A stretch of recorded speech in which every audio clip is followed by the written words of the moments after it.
Bonjour à tous et bienvenue pour ce webinaire de conception d'installation d'air conditionné avec les équipements VRF de Midea. Donc ici pour la réalisation de la conception, pour la conception de l'installation, on va partir d'un modèle Revit. Donc je vais vous partager du coup mon écran.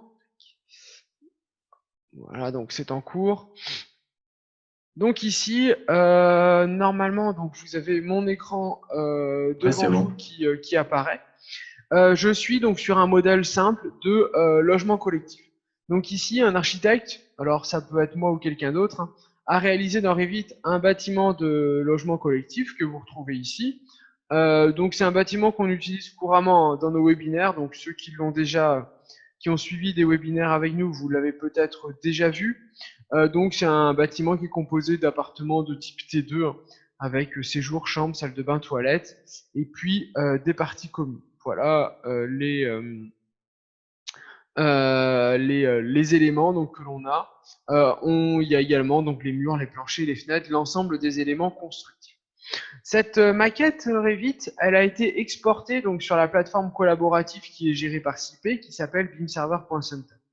Pour être exporté, ça a été fait à partir du complément ici, collaboration OpenBeam. Et cette maquette qui a été exportée, du coup, suite à sa conception, a été réalisée et est disponible sur Beam Server. Ici, je suis donc sur la plateforme beamserver.center du projet et la maquette, le modèle architectural qui a été réalisé dans Revit est présent en fait sur la plateforme. Si vous souhaitez suivre avec nous le projet, je vous mets le lien dans le petit module de chat. Et donc ici, ce projet, donc j'ai le modèle Revit, donc le modèle architectural réalisé donc par l'architecte.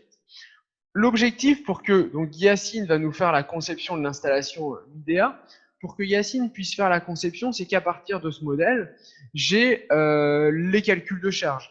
Yacine va mettre en place un système de chauffage et de refroidissement. Il me faut du coup les besoins en chauffage et en refroidissement du projet. Avant de les avoir, je vais utiliser une application qui est ici qui s'appelle OpenBeam Analytical Model. OpenBeam Analytical Model, qui est ici à l'écran, en fait, c'est un outil qui va permettre soit au thermicien, soit à l'architecte de en fait gérer du coup, au niveau donc de la maquette, d'ajouter au niveau de la maquette les éléments qui manquent dans Revit. Qu'est-ce qui manque dans Revit? Il va manquer les arêtes, c'est-à-dire que ici, par exemple, je suis au R+1, donc j'ai déjà généré avec cette icône le modèle analytique, je vais retrouver l'ensemble des arêtes qui composent donc le projet. Donc on visualise ici une arête, ici il doit y en avoir une deuxième, voilà.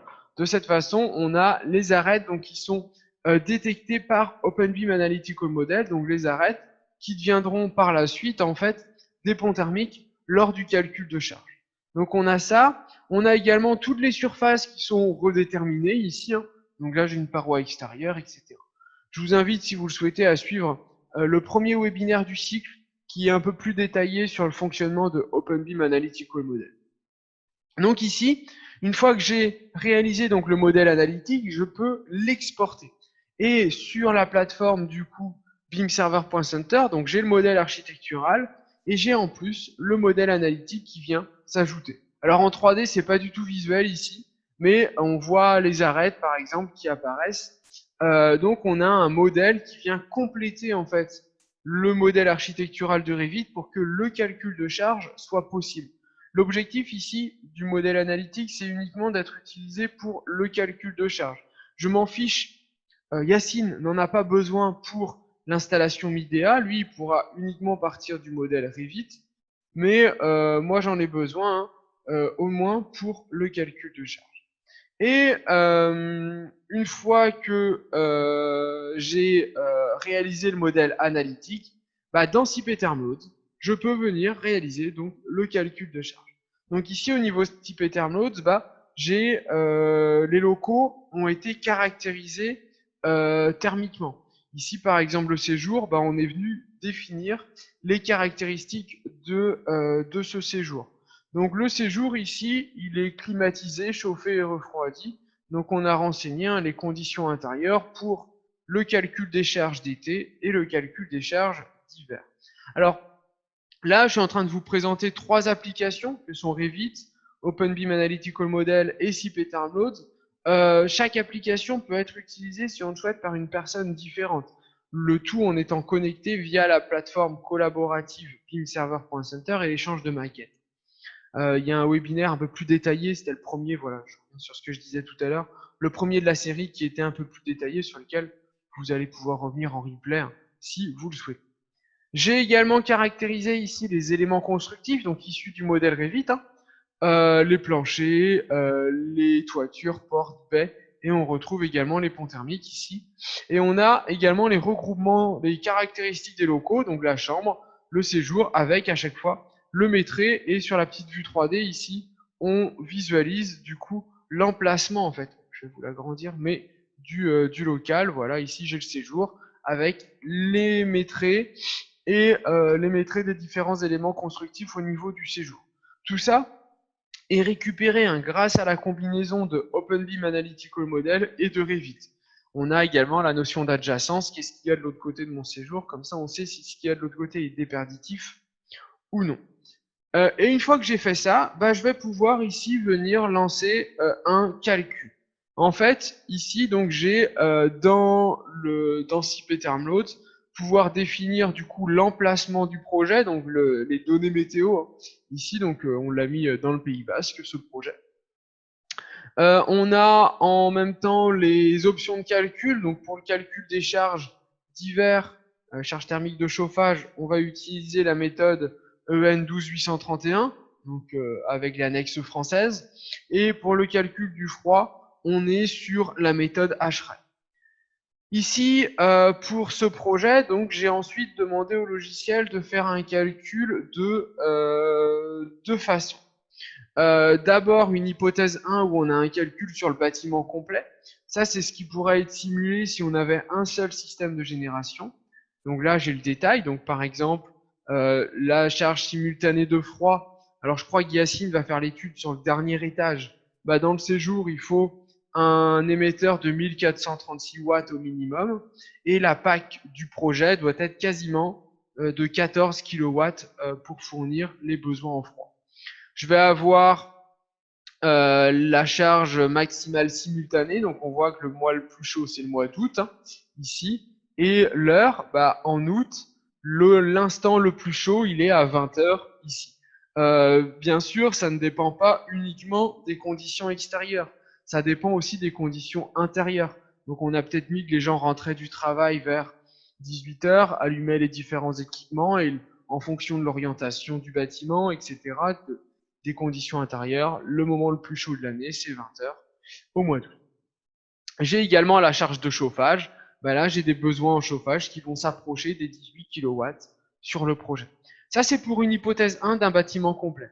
On a également une hypothèse 2 où on a fait des regroupements par appartement. Donc là, j'ai juste les besoins de l'appartement A1 avec la charge de froid. Donc A1 a besoin d'une charge de froid de 1324 watts. Et chaque local ici est détaillé. On a la même chose en chauffage, etc., qui apparaît ici. Sauf qu'ici, en chauffage, on a les besoins de chauffage pour tous les locaux, pas seulement certains. Donc, une fois que ici le calcul est fait, de la même façon, ce calcul est exporté sur la plateforme beamserver.center. Donc, c'est ce qui a été fait ici. Sur la plateforme, ici, on se retrouve avec le calcul. Donc, si je vais dans les fichiers, on va le voir, le calcul des charges thermiques qui est ici. Voilà, donc ce calcul de charge, c'est là-dessus que Yacine se basera pour venir réaliser donc l'installation VRF de l'UDM. Ici, vous avez plancher chauffant de Roth, c'est tout simplement parce que dans un webinaire précédent, du coup, pas plus tard que mardi, on est venu mettre en place un système de plancher chauffant du fabricant Roth. webinaire que vous pouvez également voir en replay sans problème. Donc ici, on a nos 3 fichiers qui vont nous intéresser, le modèle architectural, le modèle analytique et le calcul de charge. Une fois que j'ai fait ça, bah, je vais pouvoir laisser la main à Yacine qui va réaliser donc l'installation VRF.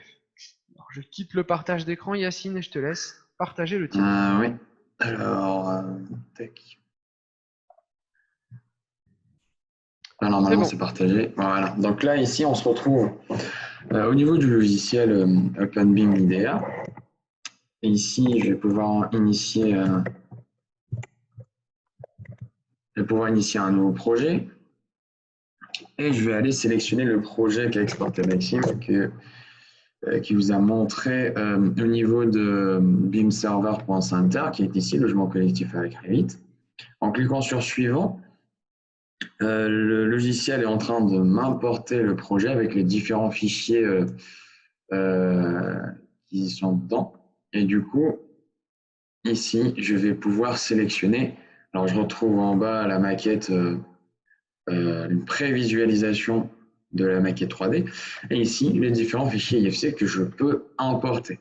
Donc, je vais importer le premier qui va être le modèle architectural. Le modèle analytique ou le modèle issu de OpenBIM Rod, je n'en ai pas besoin. Je vais juste cocher le projet issu de CPET Armloads pour récupérer les charges de mon bâtiment et sur lesquelles je vais me baser pour le dimensionnement de mon installation. Donc ici, je retrouve tous les niveaux. Donc, je peux en importer, je peux les importer tous ou pas. Donc ici, je vais tous les importer. De la même façon pour tous les types de locaux. Donc moi, dans mon projet, je vais tout importer. Et on arrive, alors je vais juste repartager ça. Ouais, on a perdu ton Ouais, écran, parce que Yacine. ça s'est arrêté. Ah, c'est bon. Oui, c'est bon là. Ah, On est c'est bien bon. dedans. Donc on arrive à l'interface principale du logiciel où l'on retrouve en bas à gauche la vue 3D de mon bâtiment avec à chaque fois les différents mon modèle BIM. Hein. En haut, je retrouve les différents niveaux. On a rez-de-chaussée avec à chaque fois le plan ici. L'étage 1, 2, 3, etc. Donc ici, comme j'ai importé mes charges, on voit ici les différentes charges pour mon séjour. Et en me positionnant dessus, tac, niveau du rez-de-chaussée, ouais, c'est bon. Positionnant dessus, ici par exemple, je vais sélectionner mon local ici. J'ai la charge totale de refroidissement, de chauffage, la charge sensible, etc. qui sont issus directement de CPET Armloads et que je peux utiliser pour mon dimensionnement. En haut, on a les différents outils et installations qui vont nous permettre d'initier notre projet. Dans la section projet, j'ai le modèle BIM qui est vide pour le moment, parce que c'est tout à fait normal, je n'ai rien encore mis en place. Et en mettant en place les unités extérieures, intérieures, etc., j'aurai mes références ici. Nous y reviendrons pour qu'on puisse les constater tout à l'heure. Dans option générale, je peux choisir d'afficher les images des équipements dans le récapitulatif ou pas. Donc, je vais laisser cocher. Au niveau des données climatiques, je viens sélectionner ici mon emplacement. Soit je le connais, soit je viens avec la petite flèche bleue ici, sélectionner mon emplacement. Ici, il me semble, hein, Maxime, que c'est un projet qui est, Je l'ai qui est mis en en France. France. Ouais. La station météo, ça doit être Bayonne-Anglade-Biarritz. France, alors, tac, alors, Biarritz, Ouais, ou Bayonne, Biarritz-Anglade-Bayonne, c'est c'est ça. ça. Donc voilà. Et en acceptant les différentes données ici, l'altitude, la température, température en hiver, etc., et en été, se mettent automatiquement, que je peux modifier si ça ne me convient pas. Je peux les adapter sans souci. Dans la section VRF, je vais retrouver les différents systèmes MIDEA, les unités extérieures VRF, avec à chaque fois la référence qui va bien, les conditions de conception, les vérifications qui vont se faire en se basant toujours sur mon calcul de charge.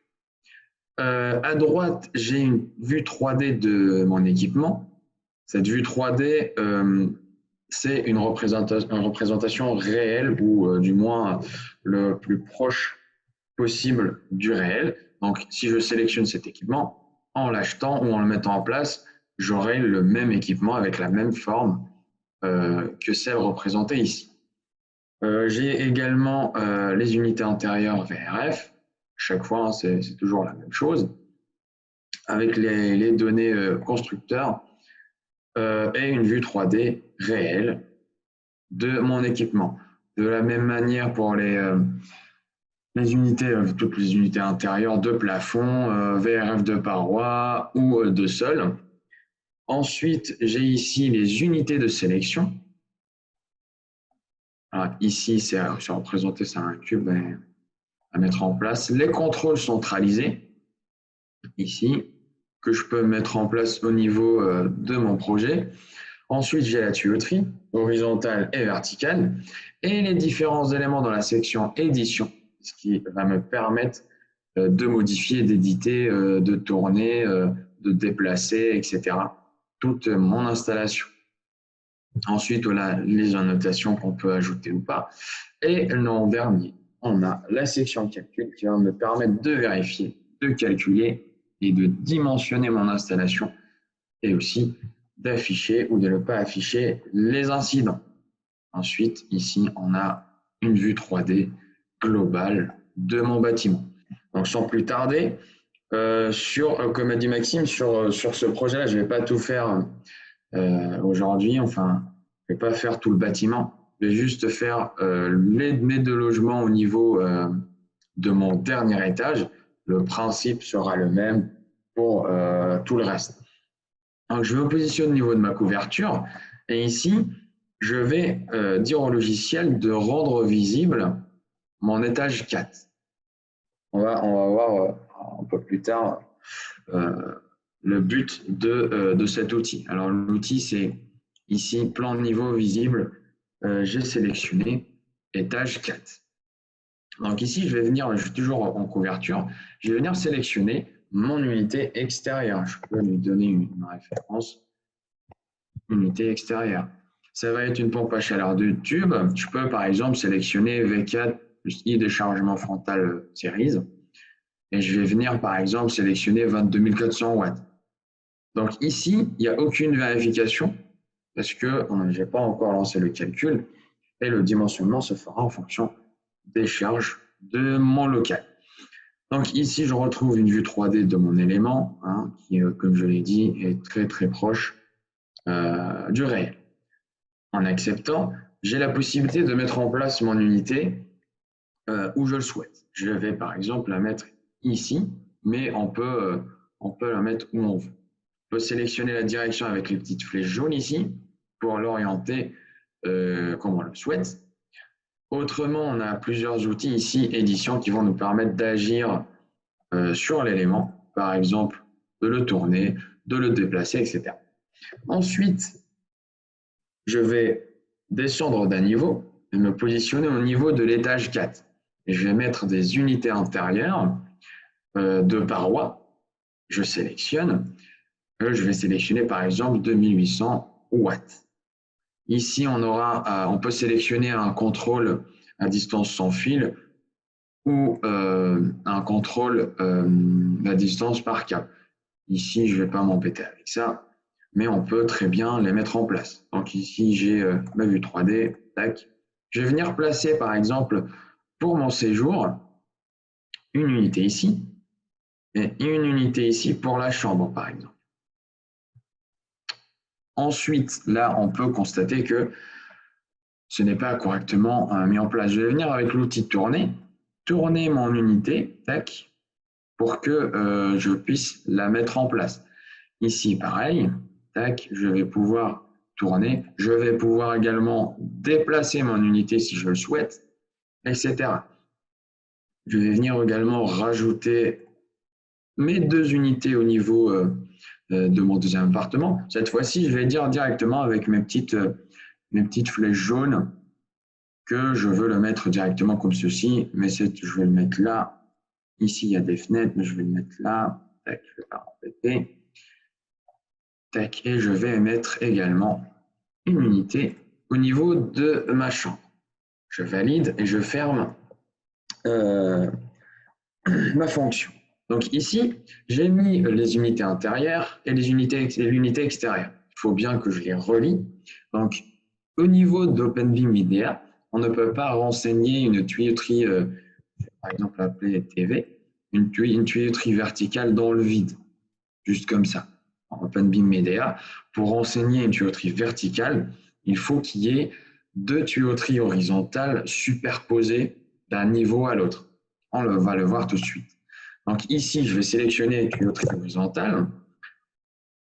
Et pour pouvoir un petit peu visualiser l'emplacement de mon unité extérieure, je vais venir avec l'outil plan de niveau visible. Je vais cocher couverture. En acceptant, j'ai ma représentation de l'unité extérieure qui est ici. Donc je sais déjà, je connais déjà son emplacement. Et je vais venir directement mettre en place mes unités. Mon raccordement, pardon. Avec la tuyauterie horizontale, je vais venir par exemple ici. Alors je vais le faire d'une manière assez sommaire. Donc je viens par exemple me positionner à ce niveau-là. Je vais relier mon unité ici, celle-ci également, et je vais venir relier cette unité-là à ce petit point. Donc ici, j'ai fait ma tuyauterie horizontale au niveau de l'étage 4. Si je monte au niveau de ma couverture, j'ai toujours d'activer mon étage le plus bas. Donc, encore une fois ici, je visualise l'emplacement de mes unités et le passage de ma tuyauterie horizontale. Donc, ici, je vais venir avec une tuyauterie horizontale rattacher mon unité extérieure à ma tuyauterie horizontale du bas. Donc, je vois, il y a les petits points d'accroche qui apparaissent. Et en cliquant dessus, je suis certain que mes deux points sont superposés, ce qui va me permettre de venir ajouter une tuyauterie horizontale ici.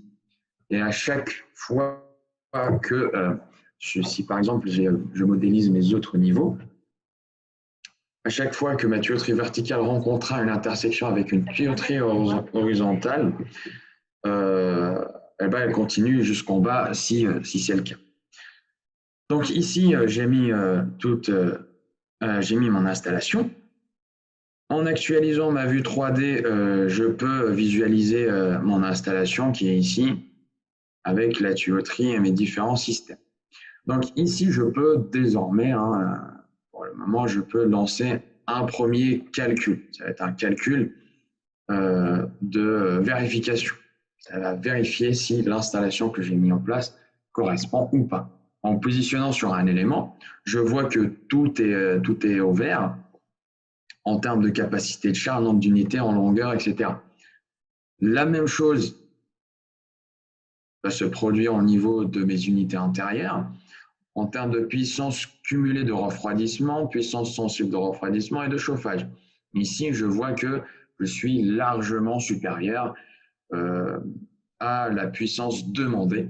Cette puissance-ci, 1189 en chauffage, c'est le 1189 watts issu de CP Thermulose.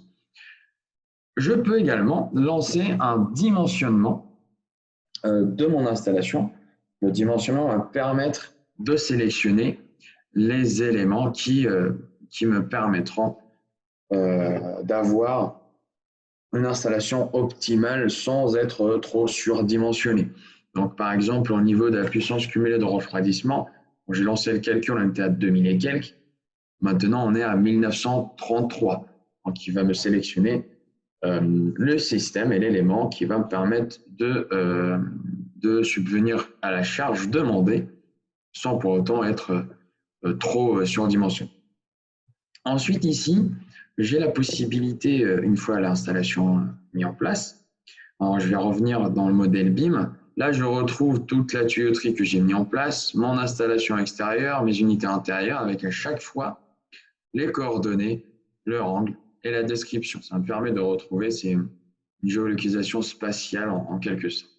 Une fois mon installation terminée, j'ai la possibilité de visualiser les résultats soit en me positionnant sur un élément, soit en venant générer des récapitulatifs. Par exemple, ici, VRF, je vais pouvoir générer, je vais l'agrandir, ici, les différents récapitulatifs avec les systèmes utilisés, le nombre, un schéma ici de mes 2 appartements que j'ai mis en place. J'ai également le bordereau de matériaux où je vais retrouver tous les matériaux que j'ai utilisés. Alors, les matériaux-là sont issus du catalogue Midea avec leur représentation graphique et leur quantité.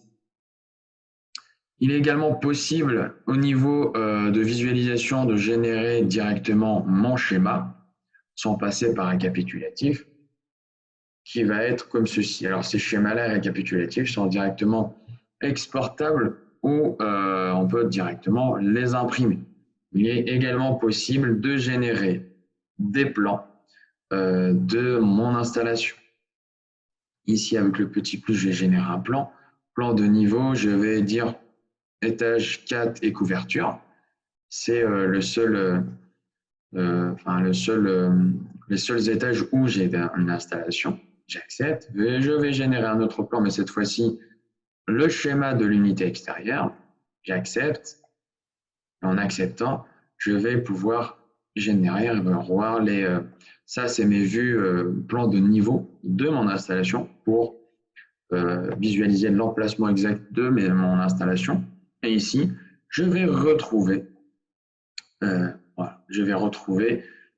mes schémas pour l'unité extérieure et le schéma de contrôle qui va être comme ceci, avec à chaque fois la référence issue du catalogue Midea, naturellement, et le type. Ici, on a des unités intérieures de parois. De même, pour l'unité extérieure qui est la pompe à chaleur. À ce stade-là, moi, j'ai fini mon installation. Ce que je vais faire, c'est que je vais ajouter mon fichier, mon projet au niveau du projet global qui sera sur BIMServer.center. Pour cela, je vais cliquer sur Exporter. Je pourrais changer la référence. Ici, je vais laisser installation HVAC Midea. Je peux choisir d'exporter les métraits, les récapitulatifs, les plans. Je vais dire par exemple que je souhaite exporter les métraits récapitulatifs sans pour autant exporter les plans. En acceptant, le logiciel va exporter mon fichier et en même temps va créer un fichier en local sur mon PC que je veux retrouver, je peux retrouver en suivant ce chemin. Donc ici, Maxime, au niveau en tant que propriétaire du projet global et de la maquette architecturale, va pouvoir sur BIMServer.center consulter ma réalisation, la vérifier directement au niveau de BIMServer.center et sur Revit notamment. Je te laisse la main, Maxime, pour la suite. Merci. Du coup, je vous remets donc mon écran. Voilà. Donc ici, sur BIMServer.center, là je suis revenu sur le projet. Vous voyez, il y a l'installation Midea d'Yacine qui vient de charger. Si on va sur le dashboard et donc la vue 3D du projet présent sur la plateforme, ici, alors on va la mettre en grand, ce sera plus visible. Hop, je peux faire apparaître le modèle architectural, l'installation Midea. On voit du coup ce qu'a fait Yacine, j'ai l'unité extérieure, je peux mettre en transparent mon modèle architectural et on a du coup les différentes unités intérieures qui apparaissent dans les appartements. Ça c'est sur BIMServer.center. Mais il faut aussi se dire que si c'est sur BIMServer.center, ça peut être dans le logiciel de départ. Le logiciel de départ ici ça a été Revit. En fait ici au niveau de Revit, on va avoir possibilité de retrouver ces éléments directement dans le modèle Revit. Ici on va pouvoir donc consulter l'état du projet. Je vais lui dire que je veux avoir avec moi OpenBIM Midea. Le complément me dit bien que c'est un nouveau fichier. J'accepte. Et j'ai du coup l'import de ce modèle créé par Yacine qui est en train de se faire. Donc dans Revit, on va récupérer l'ensemble des éléments qui ont été modélisés du coup par Yacine sur OpenBIM Midea. Voilà. Juste un petit commentaire, Maxime, excuse-moi, je te coupe. Pardon. Il y a Il y a la tuyauterie qui est un petit peu à la mauvaise cote, mais ça, on peut le faire sur un IDEA et gérer les codes de la tuyauterie. Donc la tuyauterie au niveau de l'unité extérieure et au niveau C'est ce que j'ai de… vu, elle remonte un Ouais, petit peu. elle Ouais, remonte un petit peu, mais on peut le gérer, voilà. on peut le faire descendre et gérer les codes de toute la tuyauterie d'ailleurs. Et des éléments mis en place. Bah vas-y, si tu veux, tu peux le faire et comme ça on actualisera le projet par la suite. Ça marche. Moi je vais rester OK. ici, donc là, alors je sais pas si ça a terminé, on va le voir dans la vue 3D de Revit. Ouais, bah, on voit que l'installation ici elle apparaît dans la vue 3D et si je prends le plan de plafond de l'étage 4, on retrouve les unités intérieures telles que Yacine nous les a dessinées. Voilà. Donc en fait ici on est parti d'un modèle architectural, on a réalisé un calcul de charge avec OpenBeam Analytical Model. Et puis à partir du modèle architectural et du calcul de charge, eh ben, Yacine a pu nous modéliser l'installation donc VRF de Midea directement ici. Alors ce qu'il faut bien voir, c'est que si dans Revit, par exemple, je m'amuse à faire un changement, je déplace un mur, j'ajoute des fenêtres, bah j'ai juste à réexporter le projet et refaire un calcul de charge dans CPTerm Nodes avec les modifications, tout renvoyer à Yacine qui actualisera son projet au final et il y aura un nouveau dimensionnement de l'installation et des changements si c'est nécessaire. Là, Donc de en mon fait côté, ici, j'ai ajouté les modifications. ok, Je peux actualiser. merci. Bah ici du coup voilà, Yacine vient de faire une actualisation, donc juste au niveau de Midea. Donc là, bah sur Beam Server, je vais remettre l'installation. Vous voyez, on n'a plus la tuyauterie, elle est plus en l'air. La tuyauterie, si je vais doucement, on la visualise bien, elle est ici au sol. Bah, dans Revit, du coup, je vais pouvoir de nouveau, vous voyez, j'ai le bouton actualiser qui est disponible ici ou ici. Je clique dessus. Du coup, il va voir que sur Midea, il y a eu du changement sur l'installation et il va me le répercuter directement sur la vue 3D. Là, c'est juste Midea qui modifie l'information qu'il a envoyée dans Revit. Mais on peut très bien avoir Revit qui modifie l'information qu'il a envoyée avec ACP Downloads, puis l'ensemble qui modifie les informations envoyées dans OpenBeam Midea. Donc ici, on voit il y a le changement qui a été directement effectué. Voilà. Donc là, c'était la présentation donc, des différents outils avec un flux collaboratif qui est possible. Yacine et moi, on a collaboré, mais en plus, il y a des processus d'actualisation qui évitent de tout recommencer à chaque changement. On a Qui juste à marche dans les deux actualiser sens. la maquette et ça fonctionne voilà, dans les deux sens. Peu importe ce que je change, tous les autres outils peuvent actualiser ce qui a été modifié ici. Alors tous les outils qu'on vous a présentés, vous pouvez les retrouver sur beamserver.center dans le store. Dans le store, vous allez retrouver donc dans les systèmes fabricants et dans les applications gratuites les différents éléments. Donc d'abord dans les applications gratuites, là tout ce qu'on vous a présenté est gratuit. On va avoir du coup le plugin OpenBeam pour Revit, donc je le télécharge, je l'installe, ça vous ajoute dans Revit le complément qui s'appelle collaboration OpenBeam. Ensuite, j'ai utilisé OpenBeam Analytical Model qui est ici, qui permet du coup de générer un modèle analytique pour faire une analyse énergétique. J'ai utilisé CPTerm pour le calcul de charge. Et puis derrière, dans les installations système de fabricant, on a utilisé avec Yacine, Yacine a utilisé OpenBeam Midea qui a été développé par Midea. Donc c'est un logiciel qui est constamment à jour avec la bibliothèque des produits Midea, donc qui peut être utilisé sans souci par n'importe qui. Voilà. Donc ici on a terminé cette présentation, sauf si Yacine tu veux rajouter quelque chose. Non, à part que ces outils-là sont gratuits. Même Voilà. IDEA, OpenBeam IDEA gratuit, Du utilisable coup, par tout le monde, mais c'est tout. on va pouvoir du coup passer à la… On vous remercier déjà d'avoir suivi cette Ouais, merci à présentation. tous. Passer à la partie des questions. Alors, pendant la présentation, il n'y a pas eu de Non. questions. Donc, si vous en avez, n'hésitez pas à les poser dans le petit module de chat. Je vous mets également le lien dans le module de chat via le store de Beam Server. Ouais. On a justement une question de Oui, Fanny Gauthier. Quelles sont les différentes marques? Alors, si tu peux montrer les différents. ouais, Je là je suis suppose sur qu'elle la parle page. Alors, Différents OpenBeam je pense que c'est les différents fabricants, ouais. Mm. Alors, faut regarder, on a, par exemple, Daikin, Toshiba, Fujitsu et Midea qui font du système VRF ou VRV. On fera, c'est mercredi prochain, une présentation du logiciel OpenBeam Daikin. EasyDuct et EasyVMC, c'est des réseaux de ventilation pour solaire et Palao. Ça, EasyDuct fera l'objet d'un webinaire mardi. Unex, c'est des goulottes pour le passage des câbles électriques. Polytherm, Orkly, Roth, Giacomini, Saunier Duval, Uponor, c'est du plancher chauffant. Orkly VMC, c'est de la ventilation. Bosch, au final, Kaysen, Panasonic, c'est du VRF. Schneider Electric, c'est de l'installation électrique, etc. Donc ici, il y a différents types de, de logiciels. Par exemple, Foci, c'est des éléments architecturaux en façade pour l'isolation extérieure. Vaillant, ça va être des chaudières. Voilà, donc ici il y a différents outils. Hein. S3F Sign, c'est des panneaux de signalisation.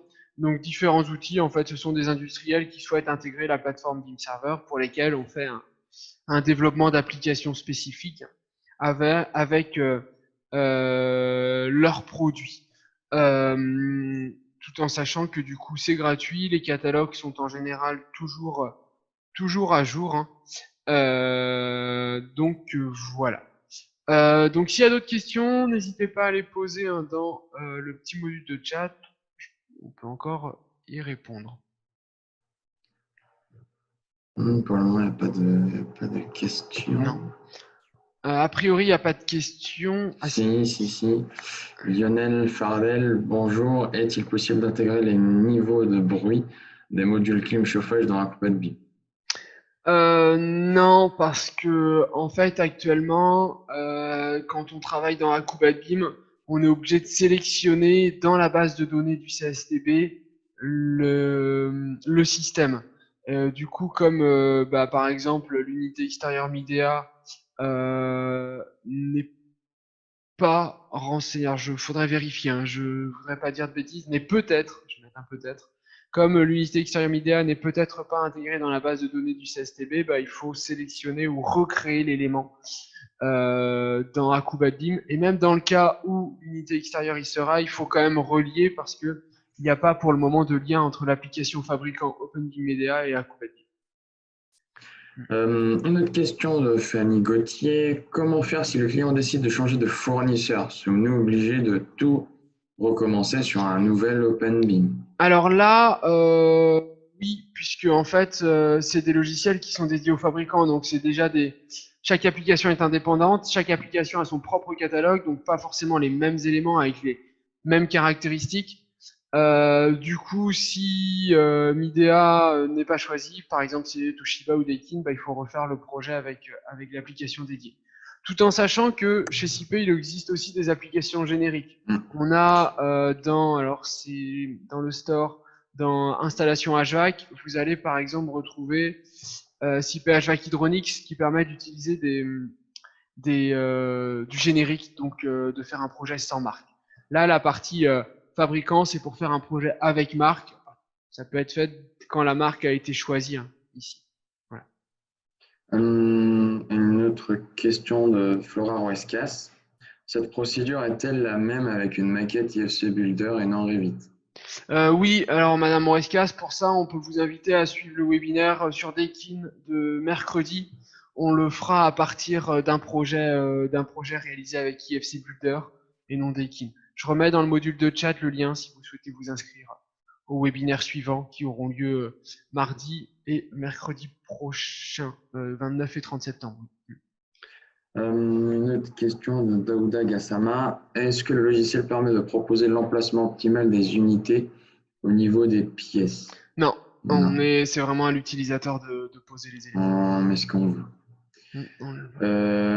Une question de Flora Huesca, y a-t-il un logiciel neutre? Tu as déjà répondu. Hein, ouais, c'est Hydronix qui est ici dans le store, qui est un logiciel neutre. Lui, par contre, n'est pas gratuit. C'est un logiciel qu'il faut acquérir. Pour le moment, il n'y a pas de questions. Je pense qu'on a fait le tour des questions. Hmm. On va pouvoir s'arrêter là pour ce webinaire. Donc, n'hésitez pas à soit le revisualiser si vous le souhaitez. Donc, je remets une nouvelle fois le lien ici. Le bouton inscrivez-vous passera en replay quand l'enregistrement sera disponible. Et puis, si vous le souhaitez, à vous inscrire pour les prochaines présentations, donc du 29 et 30 septembre, donc mardi et mercredi prochain. On va tous vous remercier d'avoir assisté Merci à à cette tous. présentation et puis on espère vous retrouver la semaine prochaine. Merci à tous. Au Bonne revoir. journée, au revoir.